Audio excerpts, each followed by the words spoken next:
Baik, tadi juga banyak yang sudah mulai mengajukan pertanyaan di kolom komentar. Sekarang kita akan masuk ke sesi berikutnya, yaitu sesi tanya jawab dan diskusi, baik kepada partisipan maupun ke narasumber kita hari ini. Perlu saya ingatkan bagi partisipan yang akan mengajukan pertanyaan, dapat menggunakan fitur raise hand yang ada di partisipan. Jadi bagi yang ingin bertanya, boleh diaktifkan raise hand-nya.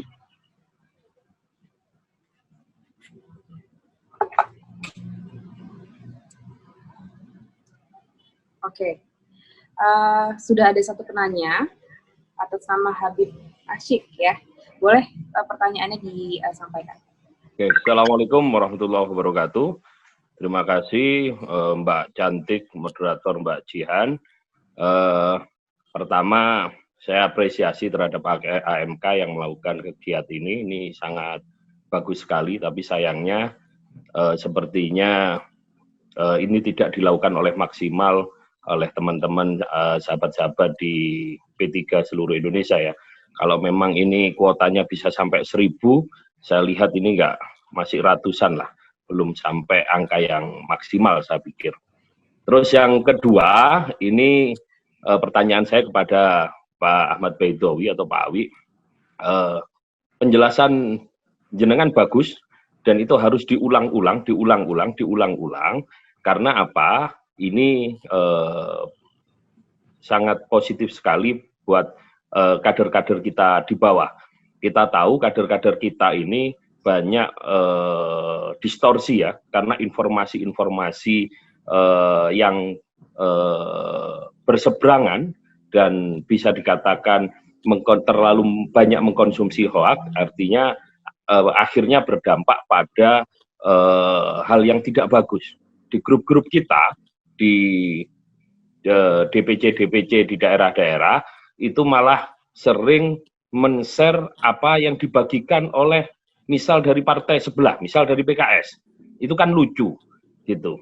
Jadi hal-hal seperti ini kalau dikomunikasikan dengan baik oleh Kominfo DPP terkait pandangan dari partai dan lain sebagainya, dan itu diteruskan secara masif, maka insya Allah kader-kader kita di bawah juga akan mempunyai pemahaman yang sama dengan para senior-senior kita di DPP.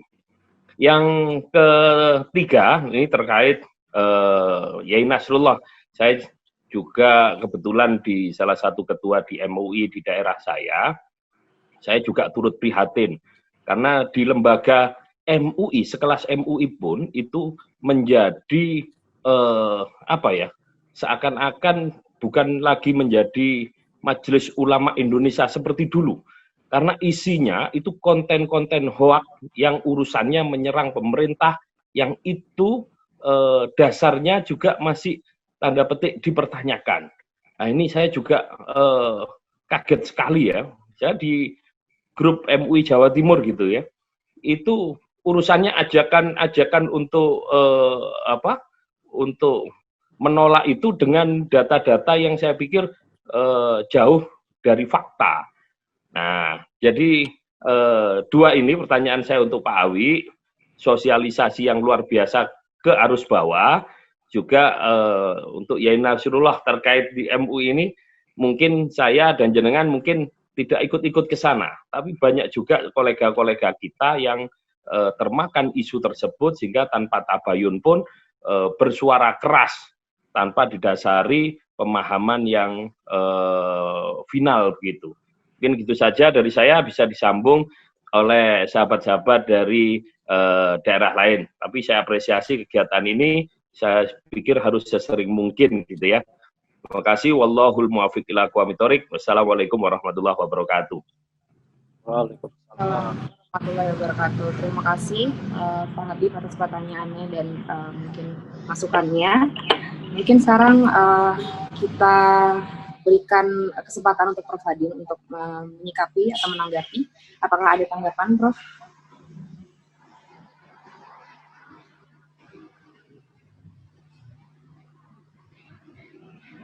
Tadi dari pertanyaan Habib tadi nggak ada ya, tanyakan sama saya. Nah, cuma ada satu lah yang ingin saya komentar. Nih, komentar. Eh, memang kemarin Pak Prof. Jimli kan mungkin yang dimaksud Pak Ahmad Baidowi tadi salah satunya Prof. Jimli. Nah, Prof. Jimli cerita sama grup kita bahwa dia diminta DPR untuk menjelaskan tentang konsep Omnibus Law. Nah, memang pada pertemuan kami di Jember, jadi sebetulnya peraturan perundang-undangan di Indonesia ini kan istilah kalau manusia itu kegemukan ya. Nah, bisa diabetes ya karena kegemukan.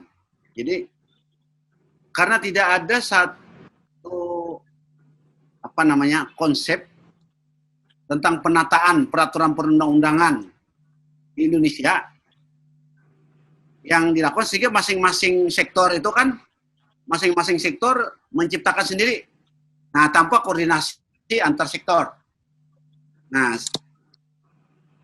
mestinya yang kita lakukan ini, tapi ini kan yang mendesak nih mungkin karena soal ekonomi nih. Jadi apa yang dilakukan oleh pemerintah saat ini terkait dengan Omnibus Law ini dengan apa yang dilakukan oleh beberapa negara lain terkait dengan persoalan investasi. Nah, memang dari sudut lain sebetulnya ada masalah juga dengan penataan peraturan perundangan yang kegemukan, tuh kan, yang perlu ada penyederhanaan, penataan. Nah, ini kita tidak lakukan. Nah, semestinya ada pengkajian serius dulu kan tentang ini, sehingga masyarakat tahu tentang apa nanti yang dilakukan. Nah, ini ada, jadi kita setuju saja. Tapi ada suatu ketergesakan. Nah, tadi kan dikatakan seolah-olah, jadi kalau yang ma'ruf itu, nah kata kiai kita Pak Nasrullah kan, yang ma'ruf itu jangan sampai melakukan yang sesuatu yang menimbul, kalau dikatakan nanti mungkar kan. Kalau saya mengatakan sesuatu yang menimbulkan tanda tanya. Nah, ini yang tidak terungkap. Kenapa? Coba kita perhatikan beberapa peraturan perundang-undangan sebelumnya. Kan paling kan secara parsial dia menanggapi, ini kan masyarakat luas gitu yang menanggapi. Kita kada contoh kayak hadis itu kan, kalau hadis itu mutawatir, nah banyak pihak yang memberi informasi, yuk bayangkan, apa kita ragukan? Apakah masyarakat kita bodoh semua? Apakah NU bodoh? Apakah Muhammadiyah bodoh? Apakah MUI bodoh? Nah, ini pertanyaan. Jadi seolah-olah menganggap masyarakat ini kan kalangan akademisi. Nah, jadi jangan menganggap mereka yang menyatakan itu sesuatu yang tidak ngerti. Memang kalau kita kaji secara mendalam, banyaknya sebetulnya saya tidak ingin mengungkapkan. Ada beberapa, misalnya dari sudut lingkungan, ketika menghapus pasal 36, nah itu kan ada persoalan. Nah, tapi ini mungkin saja tujuannya baik, tapi caranya kurang elegan, kurang tertata. Saya sebetulnya juga mengikuti tahap demi tahap. Nah, cuma karena informasinya agak kurang, ya tidak begitu jelas lah. Itu saja yang ingin saya perjelas. Terima kasih. Baik, terima kasih. Mungkin selanjutnya kita kasih kesempatan untuk Pak Ahmad Baidowi untuk menanggapi terkait pertanyaannya. Silakan. Ya, terima kasih kami sampaikan bahwa dalam pembahasan RUU ini tidak semua 250 juta penduduk Indonesia itu dilibatkan, ya. Tentu ada perwakilan-perwakilan. Sebelum membahas RUU Ciptaker, salah satunya memang Prof. Jimli yang kita undang.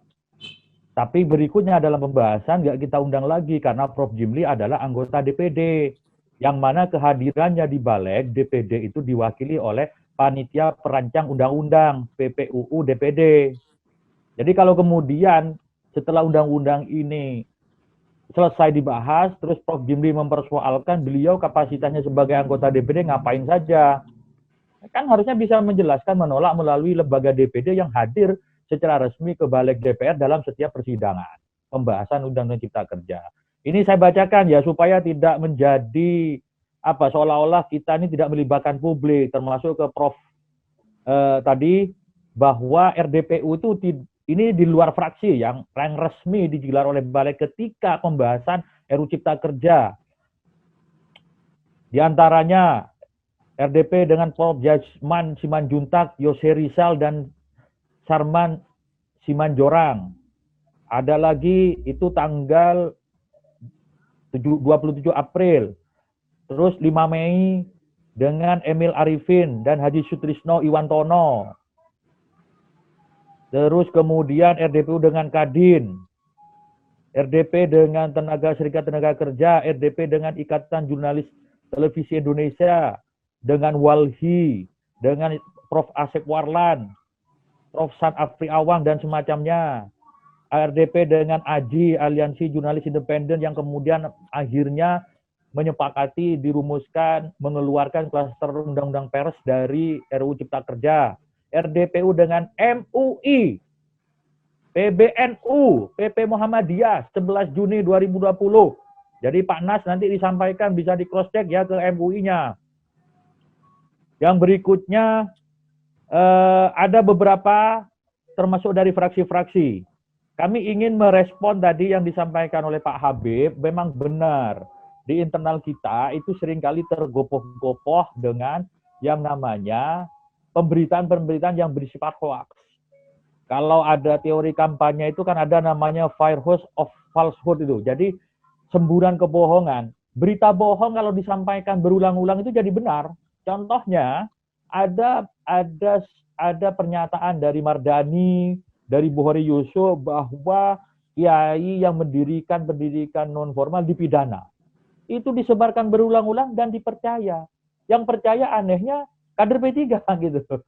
Ini, dan saya salut Pak Habib ini, sekretaris DPC Kota Batu, salah satu yang orang berpikir rasional, berpikir jernih untuk menjelaskan duduk perkaranya apa yang terjadi di dalamnya. Sosialisasi tentu kami akan terus lakukan kepada forum-forum baik ini, di antaranya forum seperti ini maupun nanti dalam konteks sosialisasi undang-undang. Saya ingin menjawab tadi yang disampaikan oleh Pak Nasrullah, Pak Kiai saya ini, ada yang harus saya luruskan.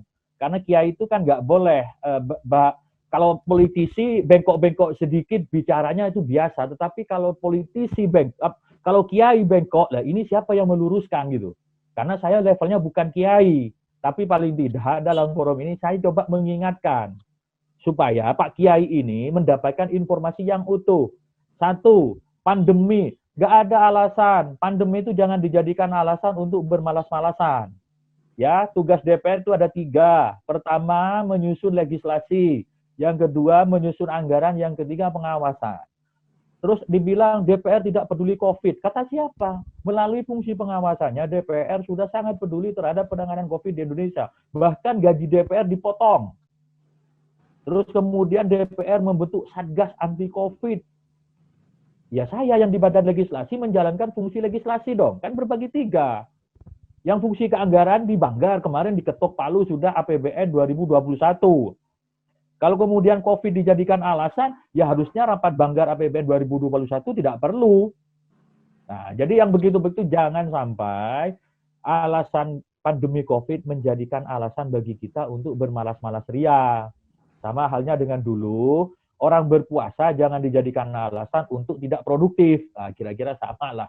Yang berikutnya dikatakan pembahasan tertutup. Kata siapa? Tolong Pak Kiai saya ini dilihat baik-baik. Pembahasan kami di Panja itu disiarkan secara terbuka. Bahkan sepengalaman saya sebagai anggota DPR 2 periode ini, satu-satunya pembahasan RUU yang disampaikan dibahas secara terbuka.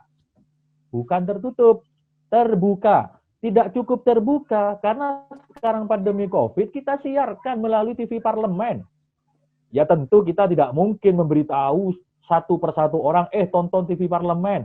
Ya tidak mungkin. Tetapi ini publik yang konsen terhadap persoalan ini maklum dan tahu dan memantau. Bahkan kawan saya yang di Malaysia, yang di Arab Saudi, itu mengirimkan capture ketika saya mimpin sidang. Artinya apa? Bahwa pembahasan itu benar-benar terbuka dan bisa diakses di media sosial, web DPR maupun YouTube.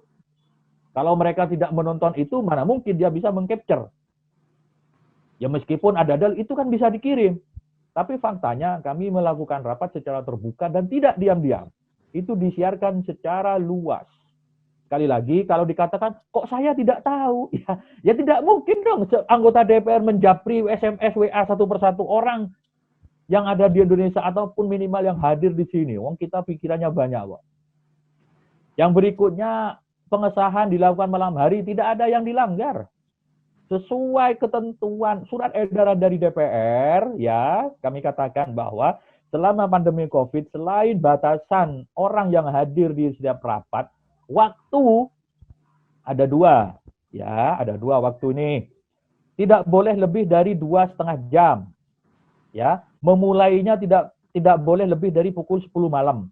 Rapat kerja yang tanggal 3 Oktober itu dimulai jam 9, selesai jam 10.30. 1,5 jam.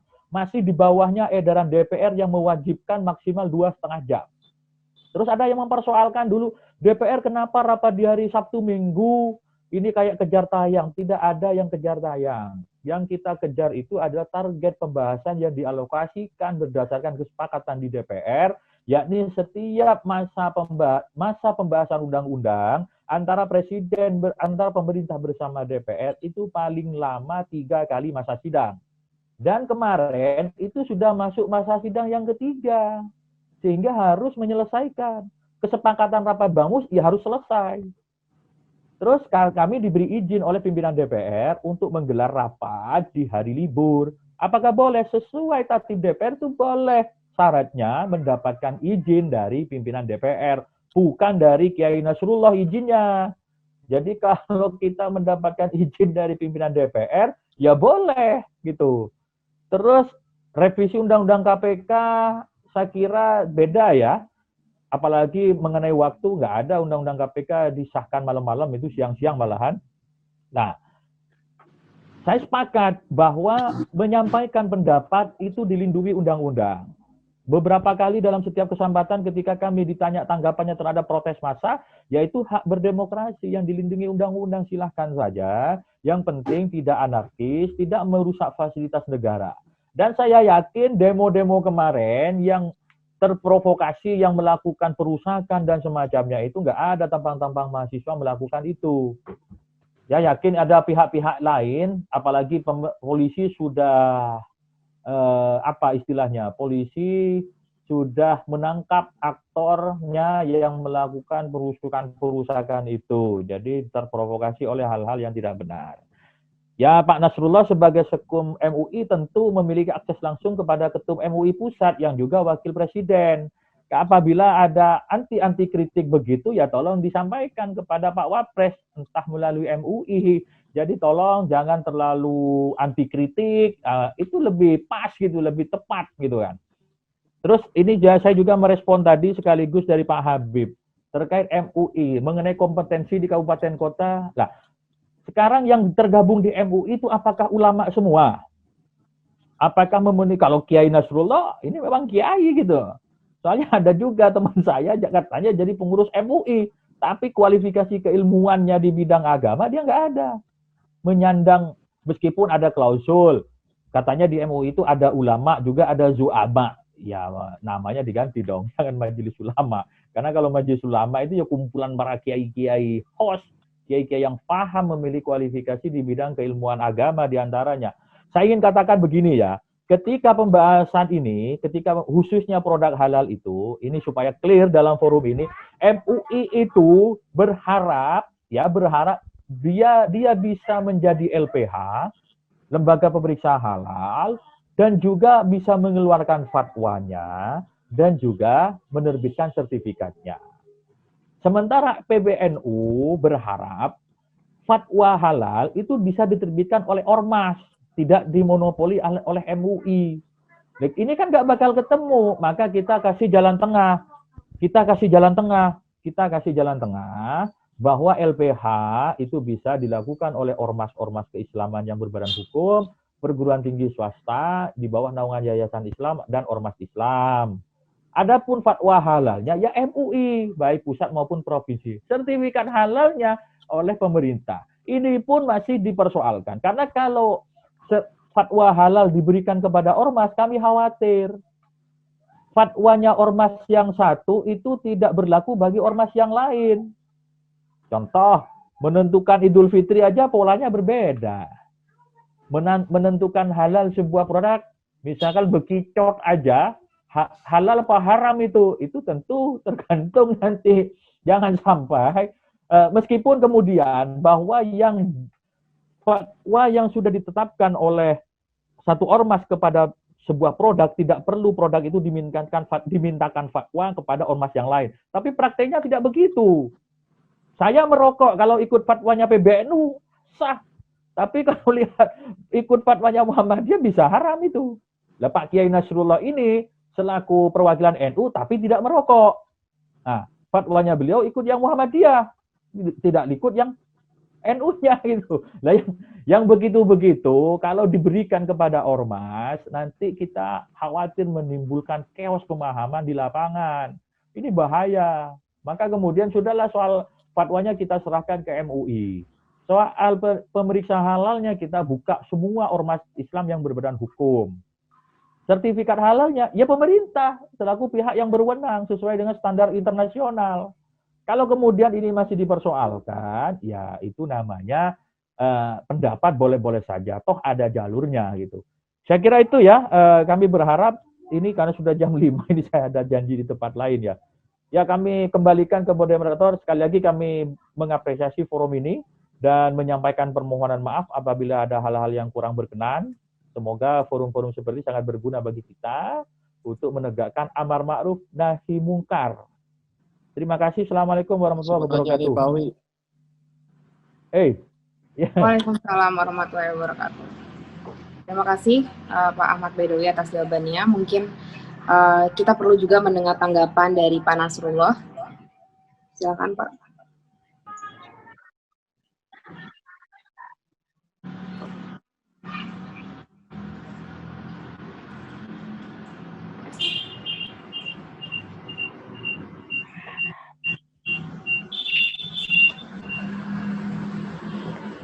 Ada WA dari Pak Hadin karena di wilayah Kalimantan sedang hujan, dia tidak mendengar secara jelas dan gamblang apa yang disampaikan oleh Dinda saya Ahmad Baidowi. Jadi menarik apa yang menjadi penjelasan anggota DPR dari yaitu Wakil Ketua Badan Legislasi DPR RI, saudara kita Ahmad Baidowi. Ya kita berharap penjelasan ini dilakukan di depan agar rakyat publik itu tidak terputus komunikasinya. Jika seperti ini dijelaskan kepada publik, maka tentunya tidak terjadi demonstrasi ketidakpercayaan berkaitan proses perundang-undang, proses pengesahan atau persetujuan perundang-undangan ini. Lalu kemudian benar MUI diundang, kemudian NU diundang. Saya sudah terkonfirmasi berkaitan dengan itu karena saya juga adalah MUI yang perwakilan NU dan sekarang saya itu menjadi PLT PWNU karena ketua PWNU-nya itu menjadi calon wali kota. Nah itu sudah saya tabayun menyampaikan ke ketua PBNU benar, tapi ketika diundang dalam rangka RDP yang berkaitan dengan Undang-Undang Cipta Kerja ini dari PBNU, Muhammadiyah, kemudian MU meminta ada pasal-pasal yang harus di-drop. Kemudian itu disetujui ketika rapat. Namun setelah dilakukan persetujuan, ternyata pasal-pasal itu menurut beliau-beliau yang saya sudah tabayun, Ketua Umum PBNU sendiri, kemudian Dr. Al-Ayubi, Dr. Lukman, ternyata itu tidak di-drop. Nah, saya tidak tahu karena saya belum membaca secara utuh batang tubuhnya Undang-Undang Cipta Kerja ini. Begitu juga Muhammadiyah, saya tadi sebelum ini dan nanti kita mungkin akan berdiskusi lagi setelah diskusi ini ada tema lain yang kita nanti akan menghadirkan Ketua Umum PBNU Profesor Dr. Din Samsudin dan juga Jenderal Purnawirawan Gatot Nurmayanto. Nah, jadi ini akan bisa menjadi rasional mungkin tanggapan mereka, dan nanti saya tentunya akan mencari bahan undang-undang ini seutuhnya yang kemudian harus kita baca. Karena masyarakat tentunya tidak semua paham bagaimana prosedur, bagaimana proses pembuatan perundang-undangan. Saya sendiri karena tidak melihat isinya, saya ini santri, sarjana pendidikan Islam, sarjana hukum, magister hukum tata negara.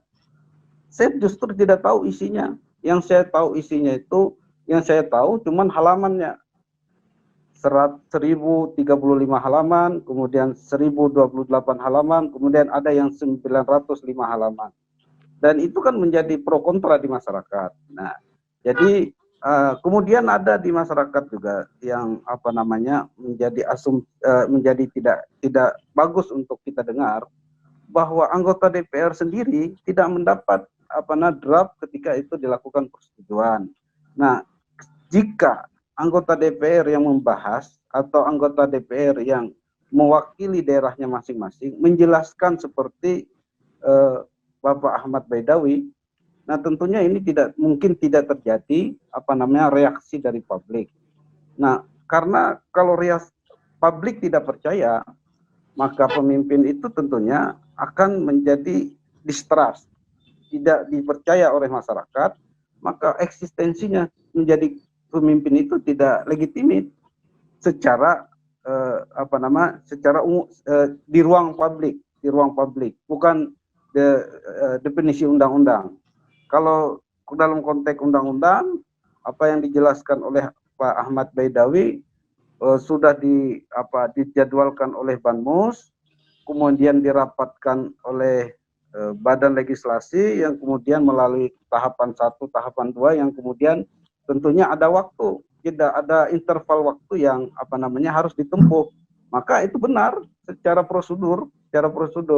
Namun ketika hasilnya dari publik kemudian ada yang tidak percaya, nah tentunya tadi ada hak. Dalam konstitusi kita sudah jelas freedom of speech, kebebasan untuk menyampaikan pendapat. Itu kira-kira Pak Ihan Nadira. Terima kasih. Dan tentunya ada pepatah yang mengatakan dari bersilang kayu maka muncullah api. Dari bersilang pendapat, perbedaan pendapat kita semua, ada yang kontra, ada yang pro, maka tentunya ini mungkin menjadi hasanah untuk menuju sebuah kebenaran. Kira-kira kita berjihad pun kan kita disuruh untuk melakukan secara baik. Wajadilhum billati hiya ihsan. Berjihadlah kamu dengan cara yang baik. Apalagi kita membahas undang-undang, kemudian kita berdiskusi. Hayatul ilmi bil muzakarah. Hidupnya ilmu itu dengan cara-cara berdiskusi. Kira-kira itu. Terima kasih. Wallahul muwaffiq ila aqwamit thariq. Wassalamualaikum warahmatullahi wabarakatuh. Waalaikumsalam warahmatullahi wabarakatuh. Terima kasih Pak Nasrullah atas jawabannya. Tadi kita sudah menjawab satu pertanyaan. Mungkin karena keterbatasan waktu, kita akan membuka satu pertanyaan lagi, tapi perlu diingat untuk dipersingkat saja pertanyaannya bagi penanya yang akan bertanya. Begitupun juga mungkin dengan jawabannya ya. Baik, untuk pertanyaan berikutnya ini yang sudah menggunakan filteration pertama, ada dari Fahrudin dari Munte, dari PPP Banda Aceh. Silakan Pak pertanyaannya.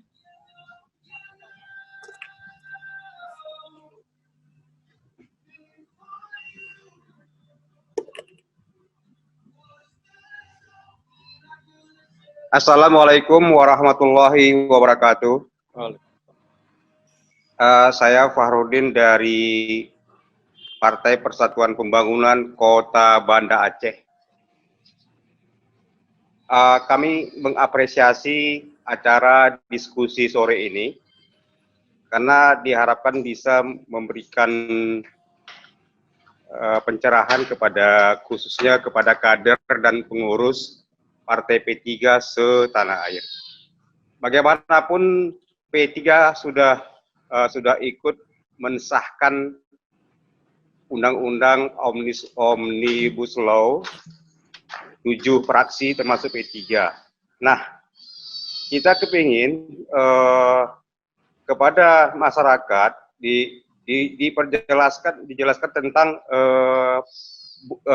pentingnya undang-undang ini bagi Indonesia untuk di masa depan, khususnya di era persaingan global saat ini. Kita berharap jangan sampai dukungan P3 terhadap undang-undang ini mempengaruhi suara pada saat pilkada yang akan digelar pada 9 Desember bulan depan, seperti itu. Bagaimana caranya supaya diantisipasi, jelaskan kepada masyarakat supaya jangan sampai mempengaruhi perolehan suara P3 pada pilkada ke depan. Perlu ada upaya sosialisasi yang lebih jelas, khususnya kepada para kader dan pengurus. Terima kasih. Assalamualaikum warahmatullahi wabarakatuh. Waalaikumsalam. Terima kasih Pak pertanyaannya. Mungkin pertanyaan ditujukan untuk Pak Ahmad Badawi ya.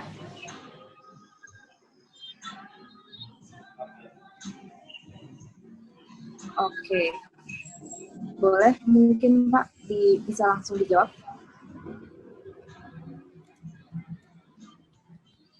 Ya, terima kasih. Tadi saya tidak terlalu banyak menyimak pertanyaannya karena tadi ada harus melayani forum yang lain gitu. Jadi pindah-pindah forum ya biasalah. Tugas kita menjelaskan kepada publik. Tapi terakhir yang saya tangkap tadi terkait dengan bagaimana sikap P3 supaya ini tidak berdampak secara politik khususnya di pilkada. Perlu diketahui bahwa kalau pilkada itu sebenarnya domainnya calon. Tetapi sebagai sebuah antisipasi ya boleh-boleh saja, kekhawatiran itu boleh. Maka tugas kami dari pimpinan pusat untuk terus menyampaikan informasi yang seutuhnya kepada publik, khususnya kepada konstituen P3 melalui forum-forum seperti ini. Ya, terus terang di grup WA banyak di antara kita seringkali menghujat tanpa mau mendengar gitu kan.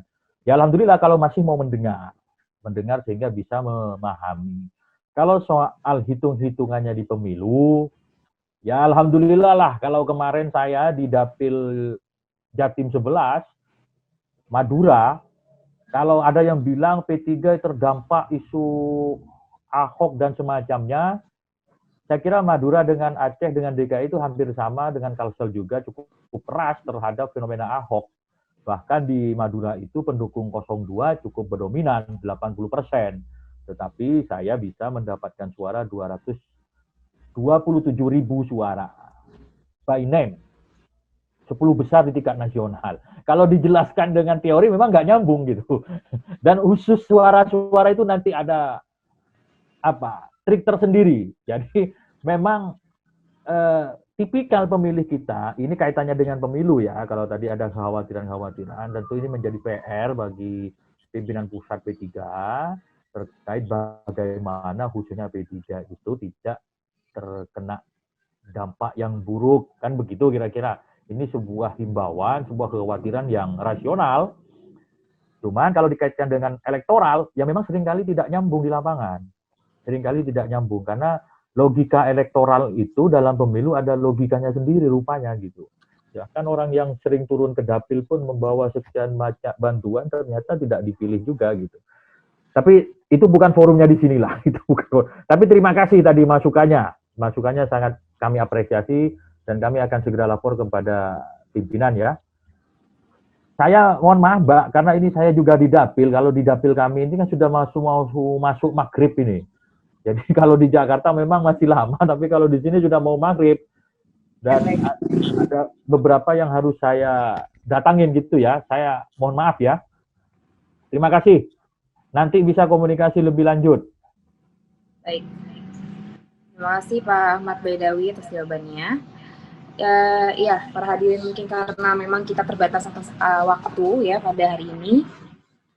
Sebelumnya saya mengucapkan terima kasih banyak kepada ketiga narasumber kita hari ini yang luar biasa sekali, yang sudah memberikan materi, pun juga tadi juga ada yang telah merespon juga pertanyaan dari para hadirin juga hari ini, dan juga tentunya kepada para peserta, para hadirin, para kader P3 yang telah hadir pada hari ini juga. Terima kasih atas kehadirannya, terima kasih juga atas dialog interaktifnya. Saya di sini Diana Dira, selaku moderator. Mohon maaf jika ada salah kata dalam memandu kegiatan hari ini. Wabillahi taufiq wal hidayah. Wassalamualaikum warahmatullahi wabarakatuh.